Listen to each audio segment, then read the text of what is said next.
Bonsoir, bonjour les amis. J'espère que vous allez tous bien.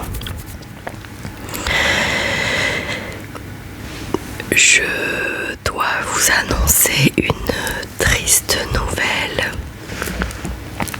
En fait, hier, Panda s'en est allé.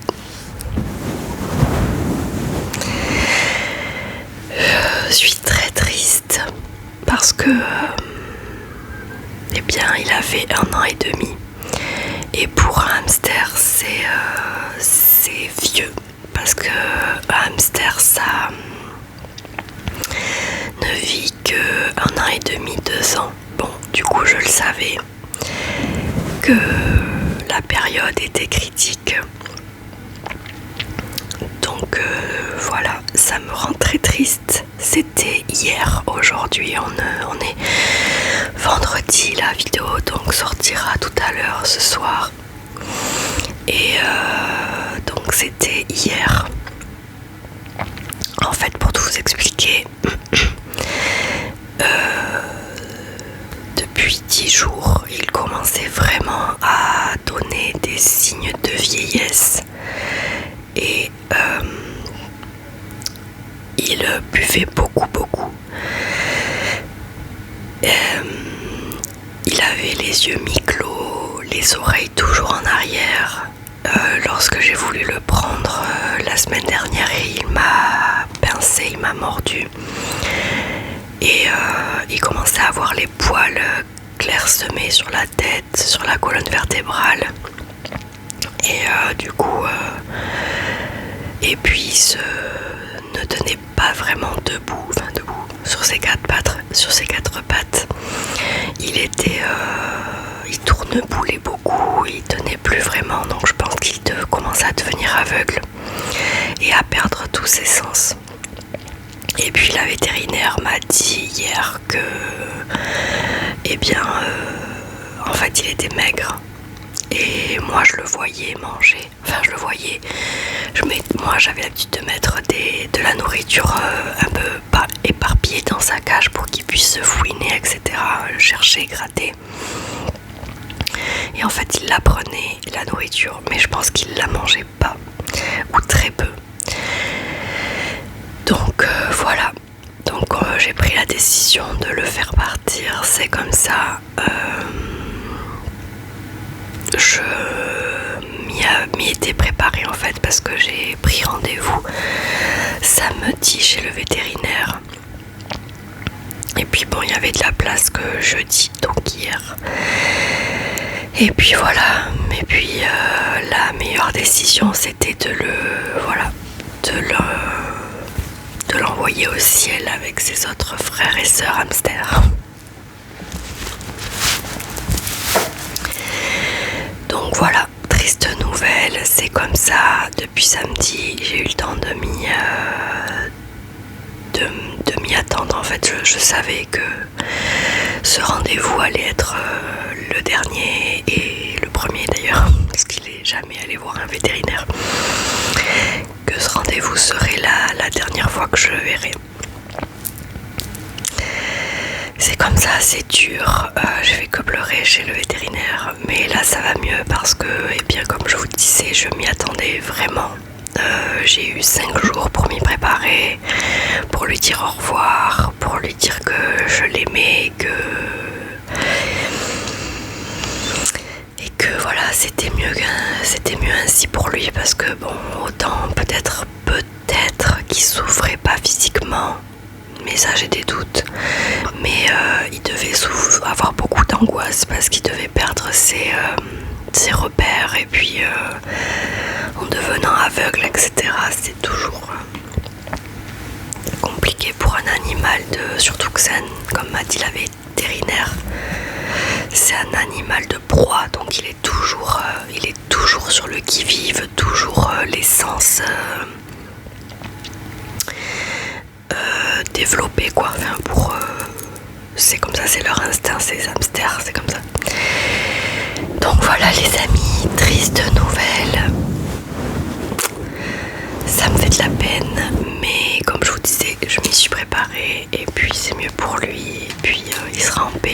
ses amis.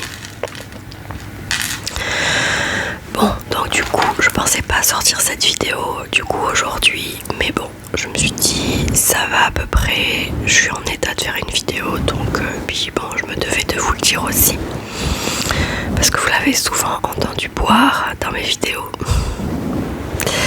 Et là non, ça va faire un très grand vide. J'ai enlevé la cage, j'ai tout nettoyé et tout. Voilà, il n'y a plus personne. C'est comme ça. Bon, en tout cas, je vous propose aujourd'hui de partir sur le chemin de Compostelle.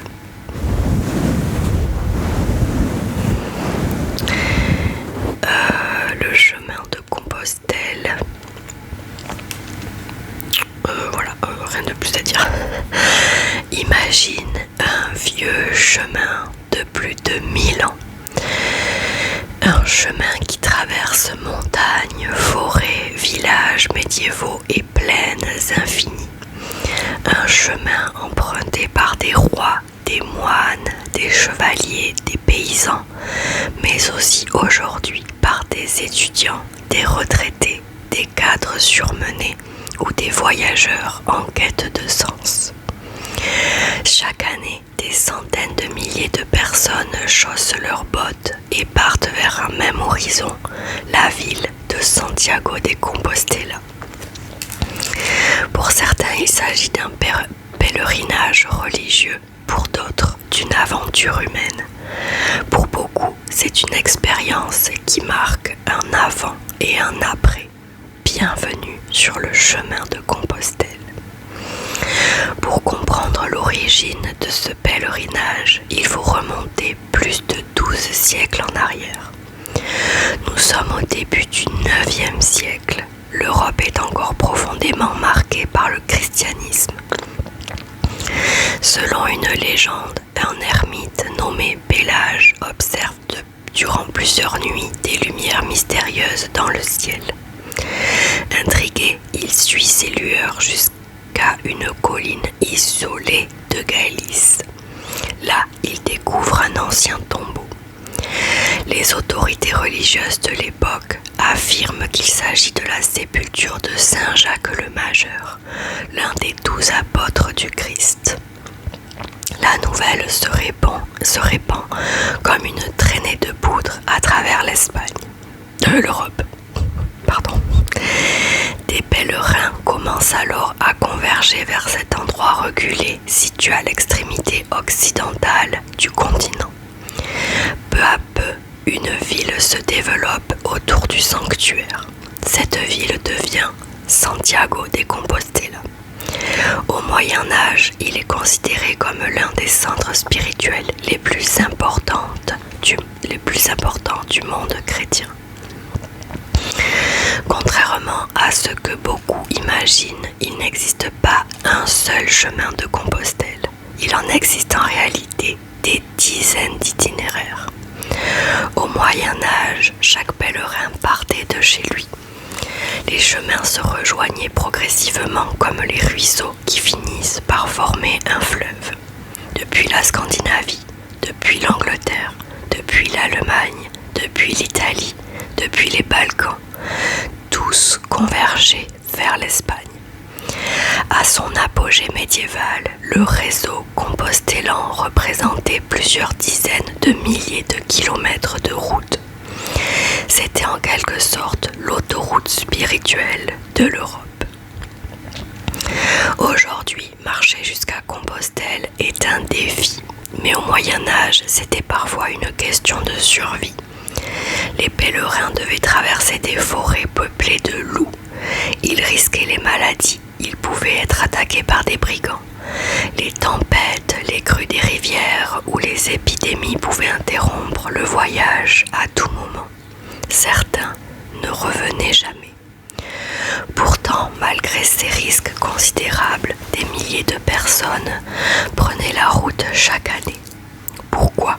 Parce qu'elles croyaient que ce pèlerinage pouvait leur apporter le pardon de leurs fautes, une guérison ou une protection divine. Parmi tous les les symboles associés à Compostelle, aucun n'est plus célèbre que la coquille Saint-Jacques.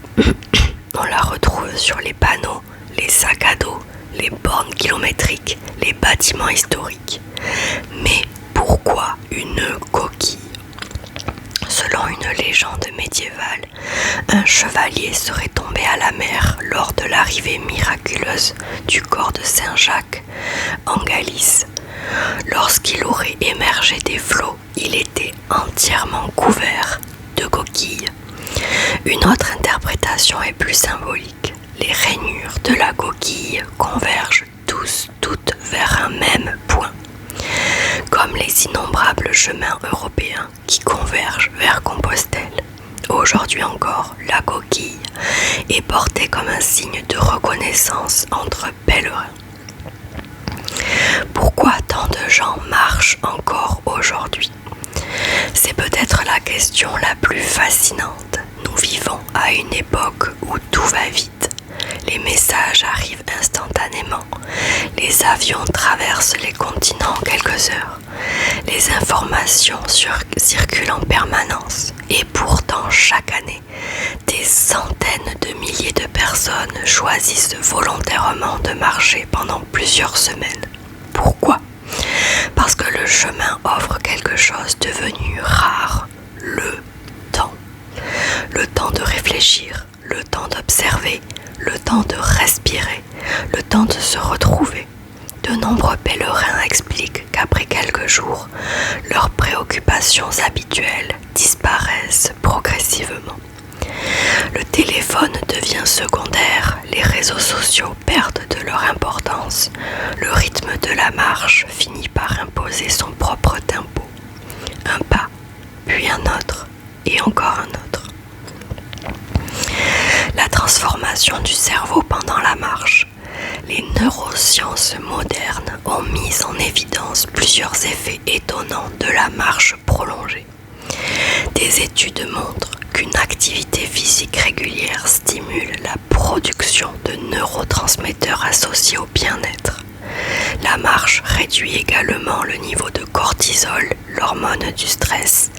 Elle favorise la créativité, améliore la mémoire, elle aide à réguler les émotions. C'est pourquoi de nombreux pèlerins racontent qu'ils trouvent des réponses à leurs problèmes après plusieurs jours de marche. Le cerveau semble fonctionner différemment lorsque le corps avance à un rythme lent et régulier pendant des heures. Les paysages du chemin. L'une des richesses du pèlerinage réside dans l'incroyable diversité des paysages. Le voyage commence souvent dans les Pyrénées. Les montagnes offrent des panoramas spectaculaires, puis viennent les collines verdoyantes de Navarre. Ensuite apparaissent les vastes plaines de Castille. Pendant des dizaines de kilomètres, l'horizon semble infini. Puis les reliefs reviennent progressivement. Les forêts deviennent plus denses, l'air se rafraîchit. La Galice annonce enfin l'approche de Santiago. Chaque région possède sa propre architecture, sa propre cuisine, son propre accent, son identité particulière.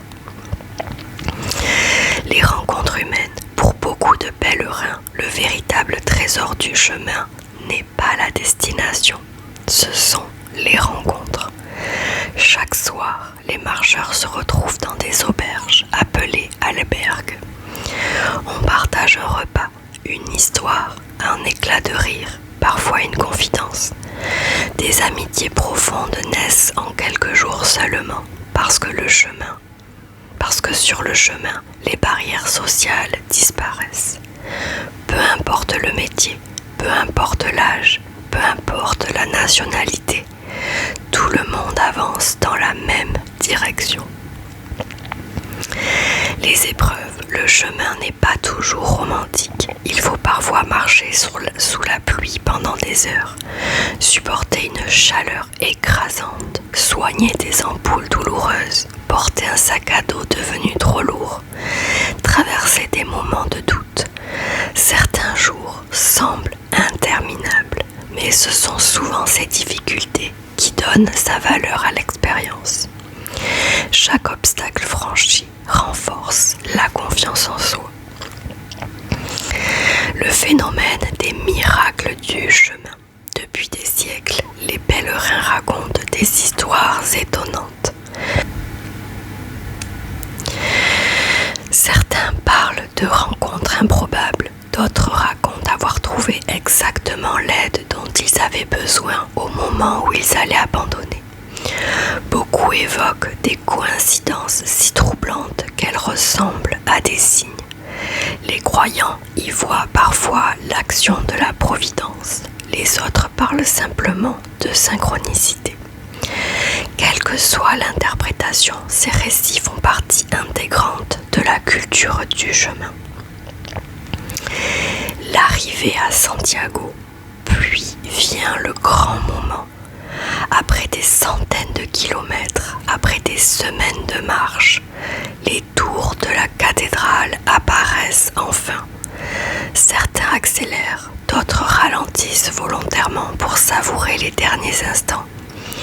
Lorsque les pèlerins entrent sur la place principale, l'émotion est souvent immense. Certains éclatent en sanglots, d'autres restent silencieux, car ils réalisent que le véritable voyage n'était pas seulement géographique. Pendant des semaines, ils ont aussi parcouru un chemin intérieur. La leçon de Compostelle.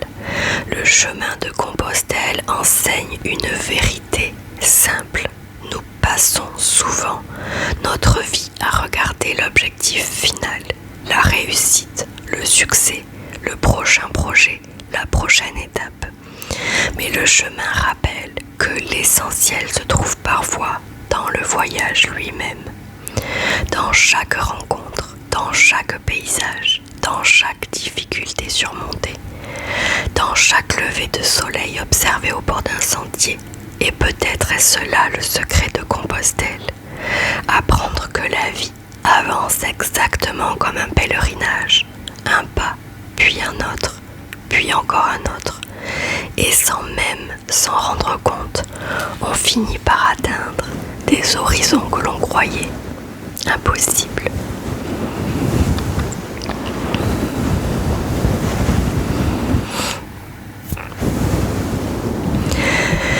Voilà les amis, j'espère que ce voyage sur le chemin de Compostelle, mais je suis très mal cadrée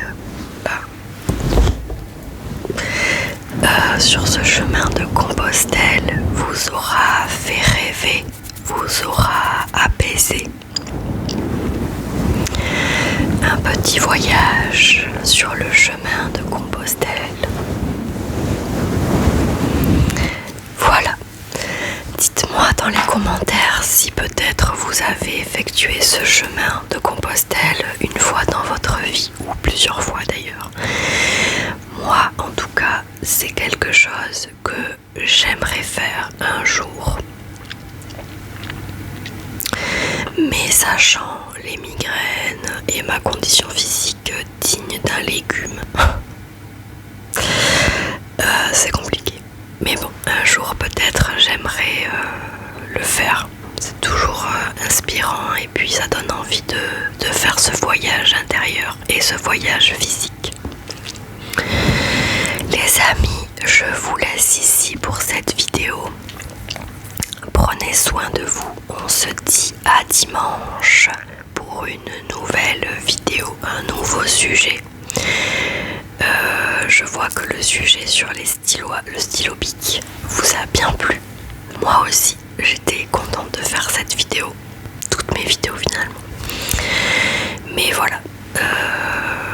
Si vous avez d'autres idées, je sais pas, sur un sujet, vous voyez à peu près ce que j'aborde. Donc si vous avez un sujet que vous voulez que j'aborde, n'hésitez pas.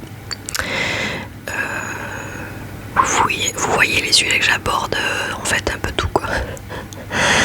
Bon les amis, je vous laisse ici, je vous fais de très gros bisous dimanche. Passez un bon week-end. Je ne sais pas s'il va faire beau. Je crois que oui, les températures remontent un petit peu, je crois, partout dans la France. Et ailleurs, je ne sais pas. Je vous fais de très gros bisous. Je vous dis donc à dimanche. Prenez bien soin de vous. Soyez prudents. Moi, je vous souhaite tout le bonheur du monde, comme d'habitude. Dans ce monde obscur et décadent. Je vous fais des bisous, les amis.